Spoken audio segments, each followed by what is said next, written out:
This is my commitment. I'm going to go and engage in actions in the direction of what I care about, my values, even in the presence of the obstacles. That was Dr. DJ Moran, and you're listening to Psychologists Off the Clock.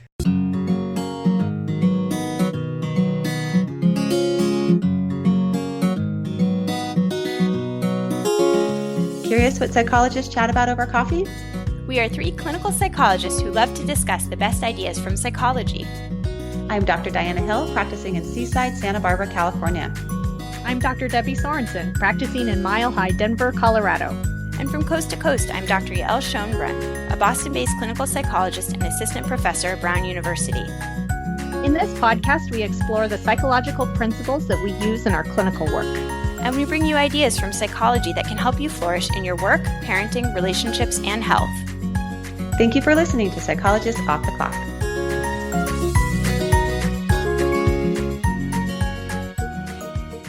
If you want to get inspired about making some changes in your life, this episode is going to be great for you. I interviewed Dr. DJ Moran all about committed action. Yeah, and committed action is something that comes into play whenever there's a change you want to make in your life. And often people will come into therapy to work with one of us or someone like us because either they're in a behavior pattern that's really not working for them in some way, it's causing a problem, or it's not consistent with who they want to be, or they really want to work towards something that's important to them. But as we all know, behavior change is hard. And I think this concept of committed action can be really helpful in working toward making the changes people want to make in their life. So Dr. DJ Moran gives us some tips around what are the obstacles in committed action. And then he also does a little bit of coaching with me at the end of some of the things one thing that I want to work on in the new year, which you could stay tuned for. But I'm curious, Debbie, I was so excited when you told me this morning about some committed action that's happening in your household. That's right. We have, my husband is actually working on getting into a really good habit of running because he's training for a race in a few months. And so what we're finding, first of all, it's really tied to his value of his health and wanting to, get more exercise and be healthier in his body. And what we're finding is that it's taking a lot of these strategies because there are a lot of days when he's busy and he's tired and he just does not feel like going for a run and he still has to, get out the door and get started. And it's really cold, hasn't it been really cold in Denver? Yeah, it's January in Denver right now, and he's been running a lot of times in the evenings. It's cold. Wow. And so it's very hard to get up and out the door. And so it's really pretty cool to watch behavior change happening live in my household.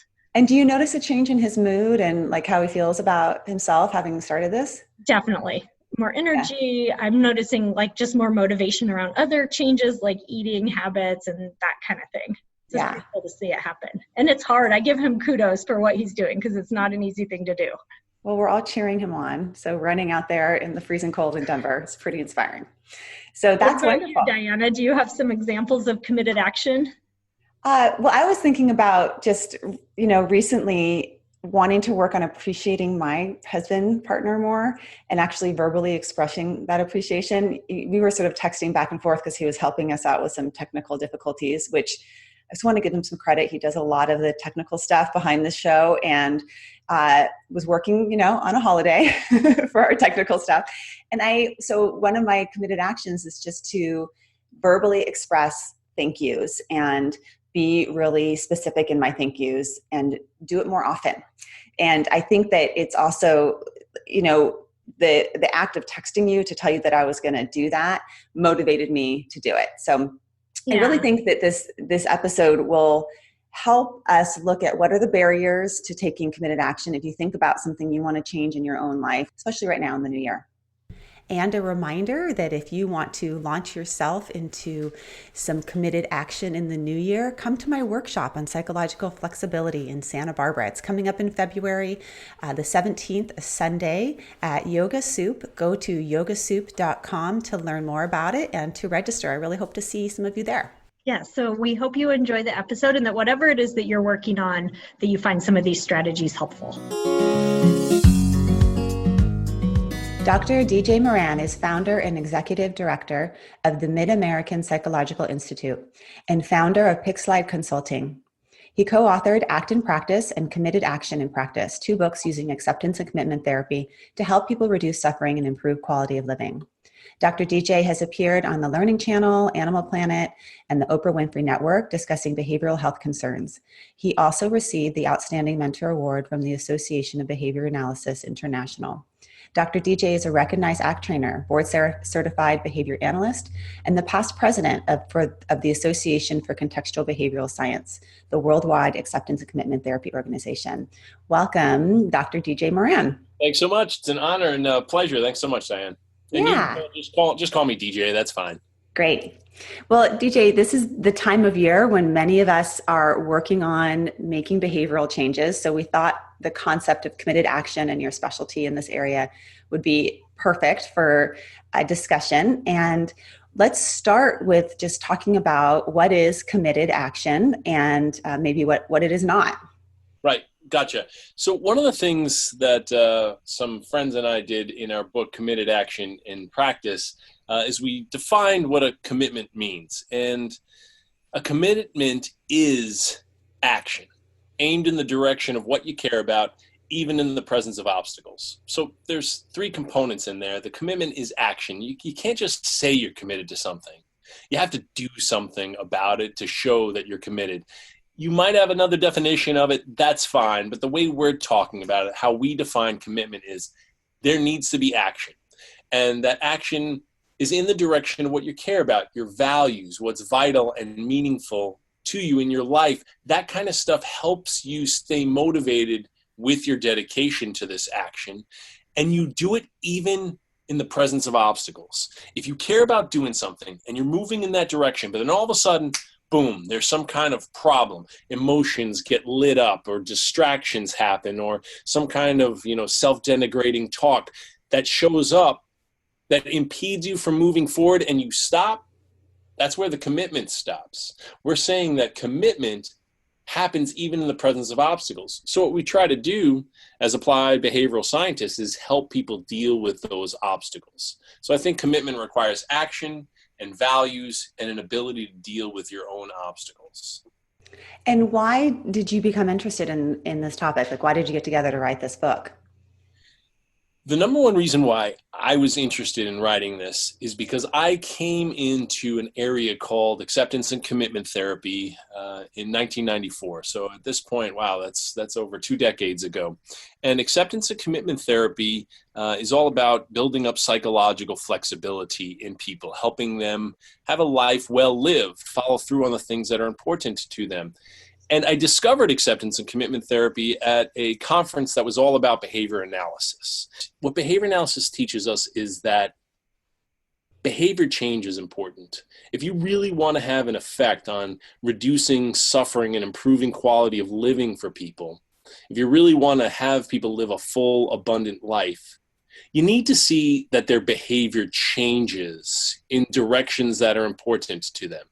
Yes, it's the component that I think therapists want to see change, and maybe clients even come into therapy for, but it's also the one that maybe is hardest to keep going. I think the motivation for change at the beginning of therapy is high, and that can wane over time, or you come across barriers or you come across contexts that really interfere with committed action. So what are some of the obstacles that you write about to actually making the changes that we want to make in our life?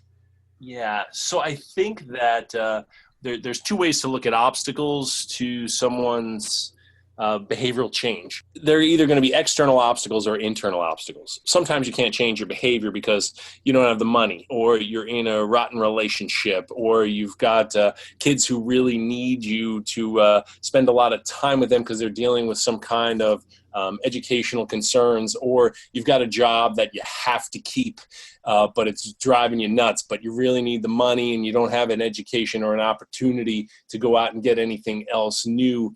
These kinds of things that I'm talking in generalities, external world things, that's going to require counseling and some real consideration about practical solutions.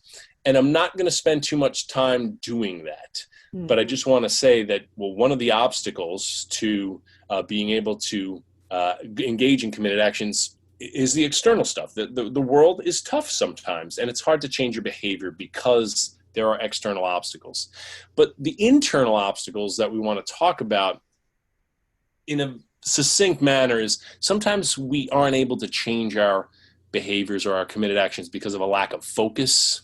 We might get easily distracted by sidetracking thoughts. We also might have stressful emotions. So those are three things that I think act as obstacles: lack of focus, sidetracking thoughts, and stressful emotions. So lack of focus, that's kind of how we sometimes get caught up into thoughts about other things other than our own behavioral change and other things other than what's going on in our present moment. I don't know how many people are familiar with this, but there's some data out there that suggests 47% of the day, people are thinking about other things other than what's going on in their life.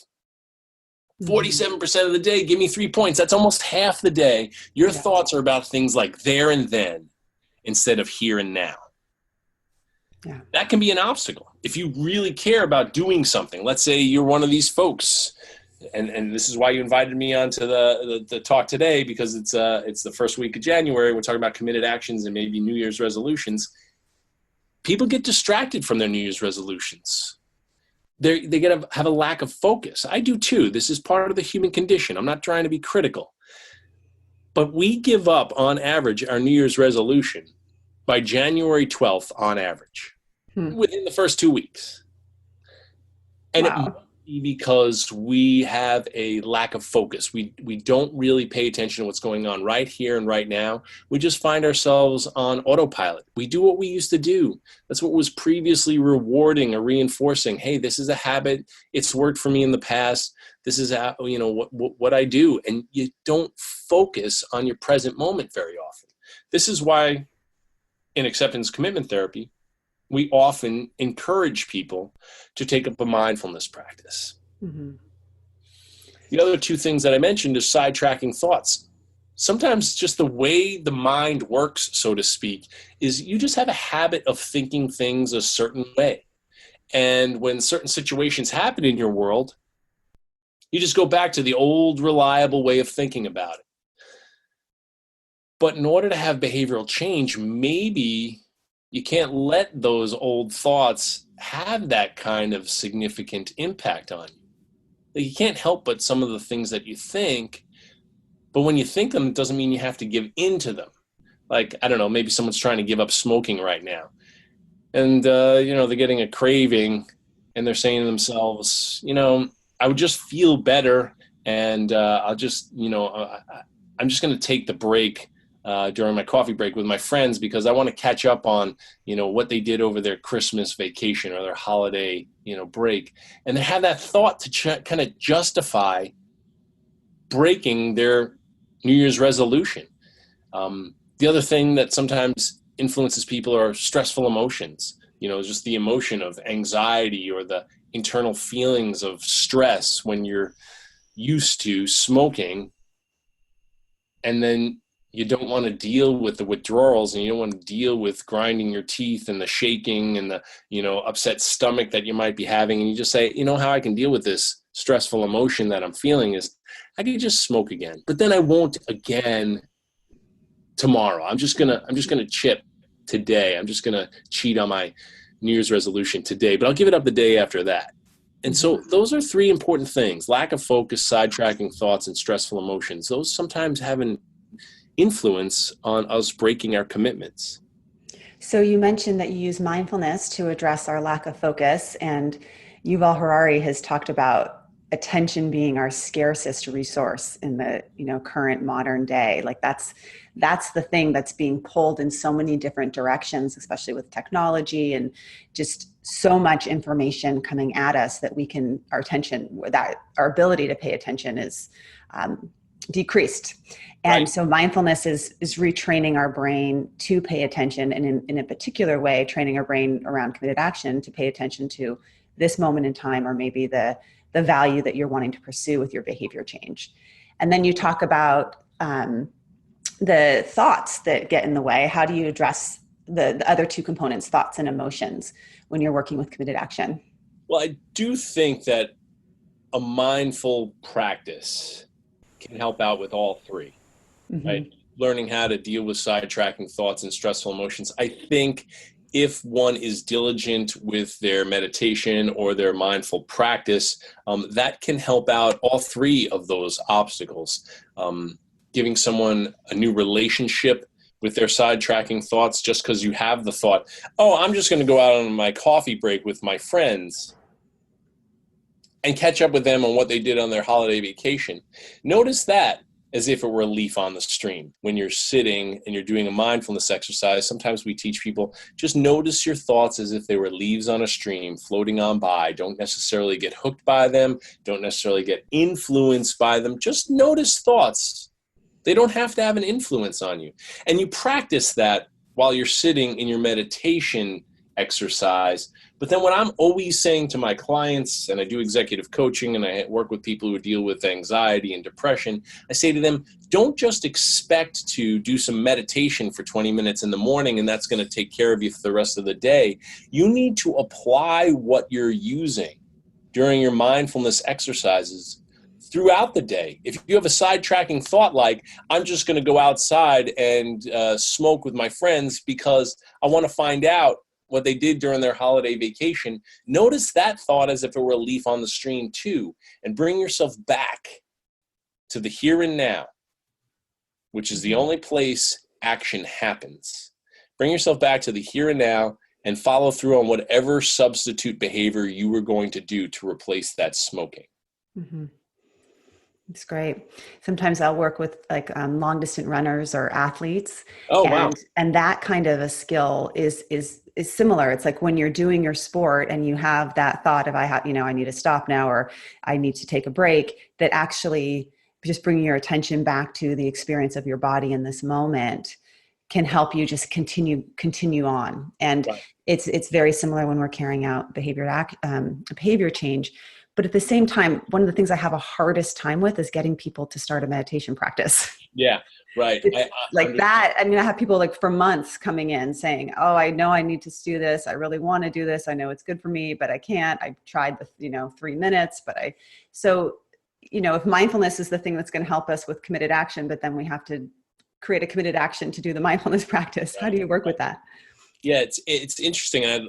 I'll tell you, I'll answer that, but I also want to come back to the long distance work that you do, long distance running work that you're doing, if you don't mind. Yeah. But what I suggest we do for folks who are having difficulty picking up a disciplined mindfulness practice is have compassion and understanding for them, because I've written several books about mindfulness and I still don't remember to do it every day. I have to admit to it. I mean, I wrote a book including mindfulness in the chapters and the title has the phrase committed action in it.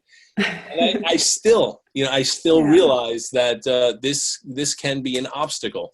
Yeah. And what we try to do is see if people can pick up a mindfulness practice throughout the day.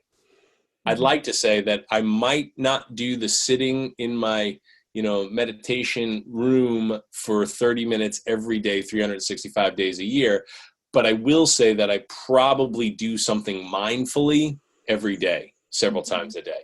And that's one of the things that I don't want it to sound like it has to be a disciplined practice. That might get under some people's skin. But what I'm trying to say is, if we're trying to invite people who might not be psychologically minded, who might not really have ever read anything from an Eastern philosophical tradition, but they're coming to see you because they're dealing with anxiety or they're dealing with depression. And then we're asking them to take on a mindfulness practice and they're having difficulty with that. There needs to be some compassion. There needs to be some understanding. But what I like to do is try to make it easier for them. What can you do?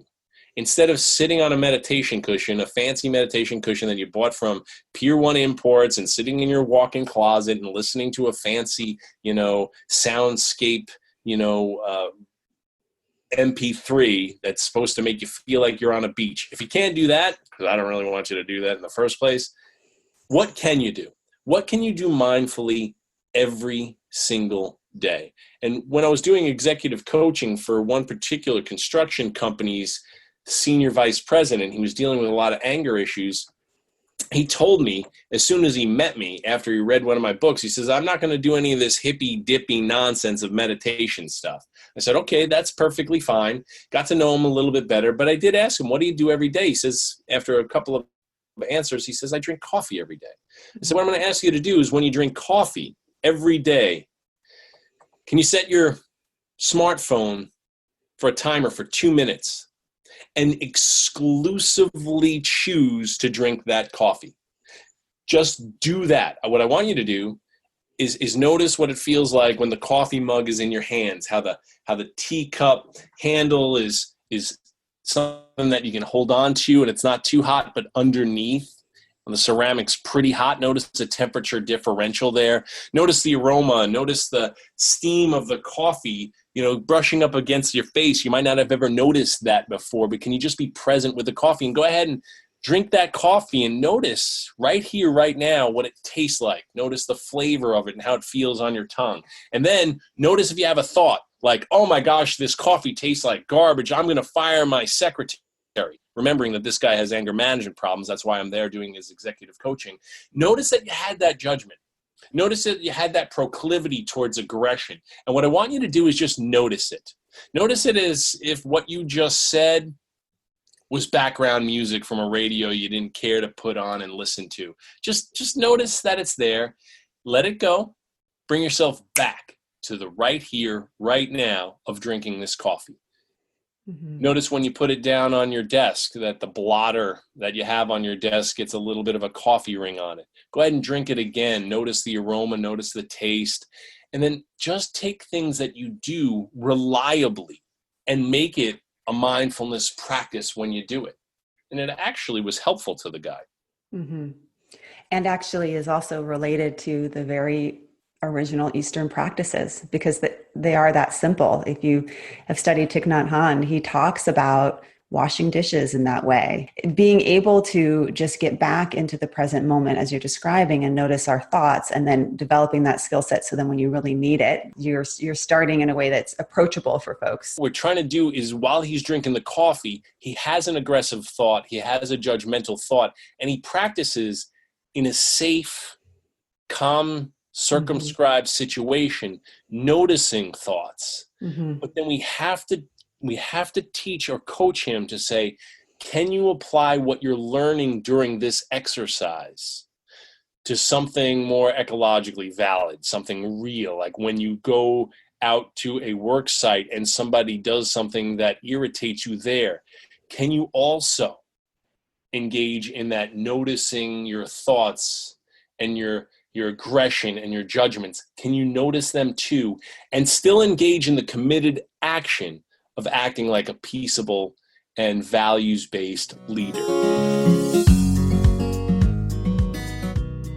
I think if we define committed action or commitment as action in the direction of what you care about, even in the presence of obstacles, what you care about is going to be the fuel, the juice that keeps you engaging in those actions. It's hard to commit to things if you don't care about them. So I think that if you really are going to make a commitment, it's a good idea for you to link it to what's a life well lived for you. Are you able to articulate and maybe even author a value statement saying, this is what I want my life to be about? Without those values that you carry around for yourself, without them there, it's hard to stick to something. Now, it's not impossible. People will stick to a certain new repertoire if there are external rewards for them. But I argue that's not the best way to set yourself up for behavioral change, that there's only external rewards. Because that's what we call compliance-based behavioral change. I like commitment-based behavioral change. Can I give you an example? Yeah, that'd be great. I work at this MidAmerican Psychological Institute. We've seen well over 3,000 patients for pre-bariatric surgery psychological assessments. Some of them get a yellow light. Caution, you shouldn't get this surgery. You might need to go through maybe 8-12 weeks of pre-bariatric surgery counseling. And then the surgeon comes back and says, all right, well, if you can do this, maybe for 10 weeks, if he loses 20 pounds during those 10 weeks under your counseling, I'll let him go under the blade. We'll do the surgery. I said, okay. So this one client comes in and he says, I got to lose 20 pounds in 10 weeks under the supervision of a nutritionist and his surgeon. And he was able to do it. He was significantly morbidly obese, so losing 20 pounds in 10 weeks wasn't necessarily going to be unhealthy for him. And I said, well, how much is it worth to you to lose 2 pounds a week? Is it worth $10 to you? He says, yeah. I said, all right, give me a $10 bill. He gives me a $10 bill. He says, is this going to go towards my copay? I said, no, hang on a second. I'm just going to take this $10 bill. I'm going to put it in my folder right here. Now, you just got off the scale in my office here and you're 300 pounds. If next week when you come back, you're 298 or lower, the $10 stays in the folder. But if you come back next week and you're 299, 300 or higher, I'm going to send this $10 bill to the political party you don't want to get elected next November. So right there, what we're doing is we're using the carrot and stick routine. We might call it contingency management or behavioral contracting. It's a 20th century approach, right? And that stuff usually works. There are external rewards. If he gets through the entire 10 weeks and he keeps losing 2 pounds each week, he gets his $10 back. But that's the carrot. The stick is, if you don't lose the weight, well then, you're going to have to fund a political party you don't necessarily care about. And that's the stick. That's the thing that hurts. He might follow through, but let's be honest. What happens right after that particular session? What's probably going to happen is he's going to go and that day maybe go get a triple cheeseburger and a large, Coca-Cola and really say to himself, well, I only have to lose 2 pounds. So I'm just going to have my one last hurrah and eat the stuff that I find delicious because I have 167 hours to lose these 2 pounds. But while he's doing that, then while he is engaged in that kind of indulgence in that present moment, is he really following through on his values? And that's why we have to ask him, why do you want this surgery in the first place, client? Why do you want it? And if he says, well, I want the surgery because my primary care physician said I should get it. No. That's someone else's words. Why do you want to lose the weight? He says, oh, because I was reading in Shape magazine that my BMI needed to be below 25. No. That's someone else's words. Why do you want this? Because if you follow through on this weight loss program because the Shape magazine author wrote something or your primary care physician said something about it, you're just engaged in compliance. You're doing what other people tell you. I want to know, why do you personally want to lose the weight? Because if it's just the primary care physician and the Shape magazine author, they're not around watching you 24/7. And the challenge with the first method of the $10 is that that's not always going to be there. That's not going to be there 10 years down the road when he's struggling again with his weight or making decisions. But the values will be there. And it makes me think about conversations that I've had with clients about parenting issues. And sometimes we'll just get so frustrated, we start just wanting to pay our kids to do stuff. And so clients will come in saying that they're paying their kids 50 cents to pick up a dirty towel off the floor or $1 to clean up their room. And I'll ask them, well, do you get paid 50 cents to pick up your wet towels or $1 to clean up your room? And they'll say no. And I'll say, well, then why do you do it? And they say, well, because it just makes me feel better to have a clean space to live in. And I'll say, yeah, well, down the road, no one's going to pay 50 cents or $1 to your kid when they're in college to pick up their wet towels or clean up their room. But maybe down the road would be a good idea for them to have that intrinsic kind of motivation. That's where ACT kind of differs from traditional behavioral analysis, is that when you add in the value component, it shifts how you're doing contingency management, because now contingency management is about values, not just about stick and, rewards. Yeah. I agree with what you're saying. That's why we'd want to ask them, why are you losing the weight? Yeah. And why are you motivated to? And don't tell me about the primary care physician and the magazine. Why do you? And if he says something like, because I want to be around for my grandchildren, or, because I'm so heavy, I'm not able to go out on RV trips, recreation vehicle trips with my spouse, and I'm missing out on, things that are important in my one life on the planet. That kind of values articulation, I think that can help with the commitment of what he needs to do in order to lose the weight. Mm-hmm.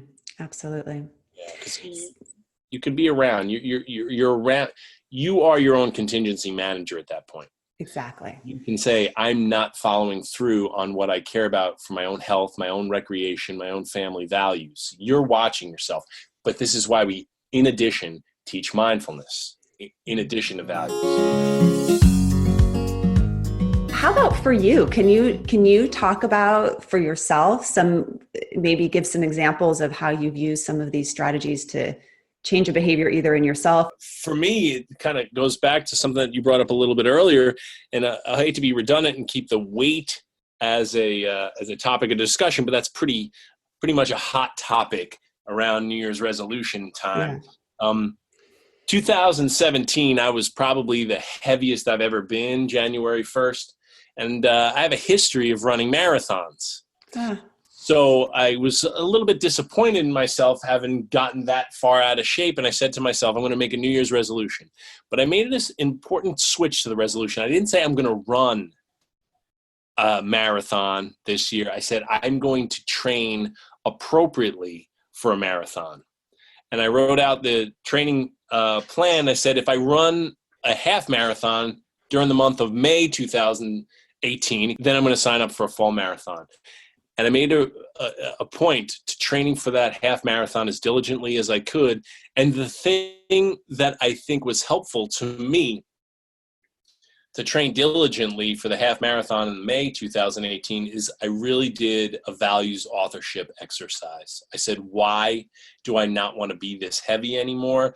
What's vital and meaningful in my life that could keep me motivated to be more mindful and aware of my health? What's going to get me out of bed, even though it's nice and warm and comfortable at 5 o'clock in the morning, and I'm reclining and I'm enjoying, just relaxing. That's the current good thing. That's the current reward or reinforcer. What's going to make me forego feeling good in the present moment and get in my car? I live near Chicago. Get in my car and go to the elliptical trainer at my gym. Why am I going to go do something like that? Why do something difficult when there's an immediate reinforcer here? And I said, because this immediate reinforcer, if done on a regular basis, is what makes me heavier and heavier and less cardiovascularly fit. There are more important things in my life than just being comfortable in the present moment, like being around for my grandchildren, being physically fit enough to not necessarily get other kinds of diseases, to be physically fit enough to be able to do things that I care about, like play with my kids and travel around the world with my spouse. So I'm willing to forego the immediate gratification for the bigger, broader, more reinforcing things of my values, having a life well lived. So you get out, I started to train for the marathon the right way, the half marathon, I made it. When I did the half marathon, I signed up for the New York City Marathon. I got in. I ran with a friend of mine. We didn't hit the time that we wanted to, but then in December, I found myself in the same place as another marathon. I didn't know this was going to happen. I was teaching in Honolulu. The Honolulu Marathon was in town. I signed up with 72 hours advance notice, and the entire time I was there, I said, if I feel pain, as long as it's not injury pain, I'm just going to accept it mindfully. And because of my value of liking to achieve things, I actually ran a personal record, even though I ran the marathon really kind of as a surprise to myself. Mm-hmm. And so I would say, given your question about how has committed action helped me, it really helped me change my health. I'm a totally different person than I was January 1st, 2018, because of my values and because I was committed to doing these exercises. Yeah. Absolutely. And you mentioned accepting pain because, for athletes, it's a very physical pain. And that's part of, I think, what athletes are capable of doing is and same thing with, I think, performers with, anxiety, is they transform it into, this is part of the experience. And there's nothing wrong with experiencing discomfort. It's just a part of being an athlete. You're going to experience discomfort in the way the performer experiences a little bit of anxiety before they go on, and they find it kind of energizing. But it's how we, our relationship to that pain that really makes a difference, because in other areas where we have emotional pain, accepting it feels like the last thing that we want to do. And it's so key. It's so key in being able to move forward in the direction of your values. Right. Yep. Yeah. Agreed. Yeah. Especially when you're doing this, there's a phrase in the military that, and I'm sorry if this is not polite language, but you might have heard this before, embrace the suck.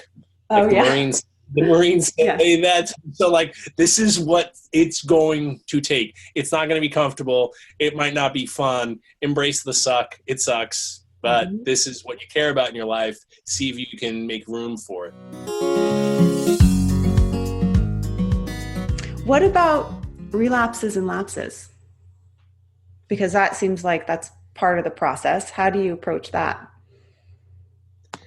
It's a good question. I think we have to understand that absolutely everyone fails at things. And so I almost don't even like using the word relapse with some situations. Right. Life is something, when you measure the ups and downs, you have to realize it's an ongoing process. Yeah. And it's not always going to work out the way you want to. I mean, if you just look at, if I change the subject a little bit and you just look at a really high performing, awesome stock, all growth is sawtooth. There's ups and downs even on the way up. Yeah. Right. I mean, if you look at, I don't want to highlight any one particular company, but a big Fortune 500 company that you see a lot of trajectory and growth in this company, it's all sawtooth, up and down, even on the way up in the trajectory. So you got to realize it's never going to be perfect. I think Michael Jordan said something like, I've missed more than 9,000 shots in my career, lost almost 300 games, 26 times I've been trusted to take the winning shot, and I've failed. I failed at those games, those times. I didn't win the game 26 of those times. He's Michael Jordan. Yeah. So we have to realize, I think, have a different perspective on relapse. It didn't work out today. It didn't work out in this objective. And this is my commitment. I'm going to go and engage in actions in the direction of what I care about, my values, even in the presence of the obstacles. And the obstacles, again, are things when we tell ourselves about lack of focus, sidetracking thoughts, and stressful emotions. If you relapse, so to speak, if you fail to make the winning shot, you're going to have sidetracking thoughts. I suck. I should quit. You're going to have stressful emotions of feeling badly about losing. And you can still move forward in the things that you care about. While I have you here as an expert, I thought I'd take advantage of you a little bit and ask you maybe to help me with an area that I want to make some committed action around in my life. And I'm wondering if you could do a little free coaching here. Sure. Yeah. My New Year's, I don't know if it's a resolution, but intention or a vision is that I really want to work more on enjoying my life. And I'm a busy working mom and involved in a lot of different projects, both in the home, outside of the home, work-related, not work-related. And what I find myself at the end of this past year is that I was doing so much and not really living in my life, enjoying it, the goodness of it. I thought it would be a good topic to bring to you because it doesn't have a clear behavioral component, but I know that you'll help me tease that out a little bit. Okay. Yeah. All right. I guess, it's an interesting question. I'm glad you brought it up. It's somewhat of a challenge. And the first thing I'm thinking of here is you want to enjoy life more. Yeah. And that to a guy who is a board certified behavior analyst and, a nerdy kind of behavioral scientist, that is amorphic. It's non-specific. Right. How am I going to know? How are you going to know that you're enjoying your life more? So my first question, and it's kind of two questions in one. My first question is, do you know what enjoying your life looks like? Like, are we exploring what enjoyment would be for you? Or do you know what you enjoy and you're just figuring out how to make time in your life for more of it? So those are different questions. I actually think it's actually a third thing. It's I know what enjoyment feels like, and what's happening is that I'm in something that is enjoyable. So I just planted my garden this weekend. Okay. I'm planting my garden, but I'm not enjoying planting my garden because I'm turning it into a task. I got to get the winter garden in, you know, or I'm with my children, but I'm not enjoying being with my children because I'm turning it into a task. So I think that's more, it's not that I actually need to make more time to enjoy, like go on more vacations, but it's more, it may go back to mindfulness of appreciating and being in what's present and really savoring my life, because I know it's limited, you know? Yeah. So I do think, I appreciate you sharing that. And I do think your brief mention of mindfulness would be a crucial component to this, because you know what you like. You like the gardening, mm-hmm. and you've made time for it. So my first two questions are, you know what you like, and do you need to make time for it? You have it. But it's when the moment is there, you might not be enjoying it as much. Exactly. And that is where I would go into the area of how there's an internal obstacle. Yeah. And there's probably some kind of expectation. And my old mentor, Albert Ellis, who developed CBT, used to say, expectations are premeditated disappointments. Oh, gosh. And so I wonder what kind of thing you were expecting to go on while you were doing the gardening. Like, was it supposed to be joyous? Were you going to commune with nature? Were you just going to, be in the flow state? Because when you turned it into a task, it sounds like there were certain types of expectations that needed to be done right. You had to hit certain types of objectives. And you know what I'm going to say is that's part of the human condition. Mm-hmm. That's because you're a bright person who has an ability to use language to make comparisons to good or bad, or, perfect or imperfect, or this is right, this is wrong. That's just language that's getting in the way of you following through on just whatever your value is, creating, communing with nature. So it is going to call on mindfulness to notice that you're having these thoughts. Yeah, absolutely. I don't know if it'll make you enjoy it more, because that's another thing. It's not just the gardening that you may or may not be doing in the right way, but am I enjoying it the right way? Yeah. And are you also judging the fact that you may or may not be enjoying things? And right there, it sullies the experience. Yeah. And we're not going to get rid of that. There's not, you ask for coaching for something like that. We're not going to get rid of that. It's how are you going to relate to that? Mm-hmm. This is a heavy self-disclosure, but I've got a 18 and a 19-year-old. They're adults. I'm going to be an empty nester in about 8 months. And my spouse and I went out to do a tradition we've done for 10 years. We went to the Walnut Room in Chicago, fancy, place. It's all Christmased up. And even though it's after Christmas, we wanted to go there and do what we typically did. It was so magical back in the day. The, forest angel comes around and, sprinkles glitter on my daughter's head, and the food's amazing. And, my son's like, eyes are bright and just, reflecting the Christmas tree glow. And I loved this for years. They're 18 and they're 19 years old. They're not exactly staring at the big, 25-foot tree. And my daughter doesn't want sprinkled glitter on her head at 19 years old. She's a sophomore in college. Mm-hmm. The menu had changed. Now it's a buffet. And I just remember saying, this isn't how I wanted it to be. This is a traditional thing that really warmed my heart. It gave me that quote unquote Christmas spirit that we get sucked into, or at least not we, everybody, but I do, and a lot of people from my subculture, kind of like, you want this perfect Christmas experience. And I remember comparing it to the past and comparing it to the ideal last night and going, this is not what I wanted to pay for. This is not what I wanted to come to downtown Chicago for.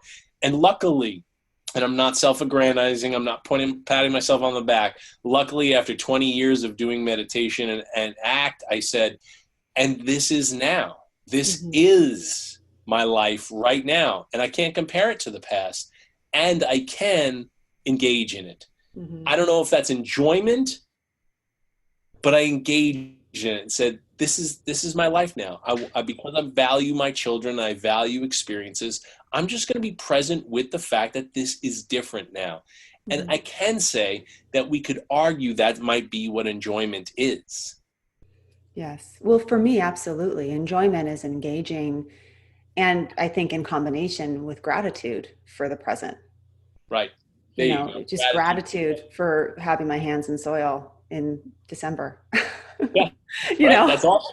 Yeah, very many good point. People can't plant winter gardens. So, but I think it's important, the expectation and the comparison, and those are both big derailers for me, big ones. Those ones are hooks that pull me out many, many times. So that was really helpful to kind of look at how that may be playing a role in this goal for myself of enjoying life more, that maybe I need to look at my expectations and how my mind is comparing. And that might be, and it's not because if you have that, it's because you're human. It's because you use language. There's nothing broken. This is just life on life's terms. And we I think we would benefit from a mindful practice to help us deal with this life that we live. Right. And I've also been reinforced for it. I think also looking at some of the patterning we're in is because the culture or our families or schools we've been in they absolutely reinforced you having high expectations and comparing yourself to others. That's how you get your PhD, Yeah, exactly. So it's hard to unlearn that, but I can notice it. I can notice where it's not working for me. Yeah. Well, good. Well, thank you so much for everything that you shared. It was really helpful. And for folks that want to learn more about, especially therapists that want to learn more about using committed action, your book, Committed Action in Practice, that you co-wrote with Patricia Bach and Sonia Batten, is out and available. And we'll put a link to that on our website. We'll also put a link to you, and if you have any workshops coming up or other trainings, or people want to work with you directly, so that they can find you. Is there anything else you want to share about upcoming events? Yeah, I appreciate that you are willing to give people my contact information and links and stuff like that. But it's very simple. I'm just drdjmoran.com. You can find out a lot about my calendars ongoing, even if you're listening to this in the middle of the summer as a recording. Just drdjmoran.com, and my training calendars there. And that's my Twitter handle and my Facebook. And if we're talking about, any types of events coming up, the ACBS, Association for Contextual Behavioral Sciences, is having an awesome world conference in June 2019 in Dublin. I highly recommend you go there. It's, I think, the week of the 25th through the 29th or something like that. So I definitely hope folks who are listening to this will come to that conference. Yes, they're really fun, really inspiring. Well, thank you so much. It's been an honor and a delight to have you on, and wishing you a wonderful 2019. Likewise to you, Diane. Thanks so much for the opportunity. Thank you so much. And stay committed.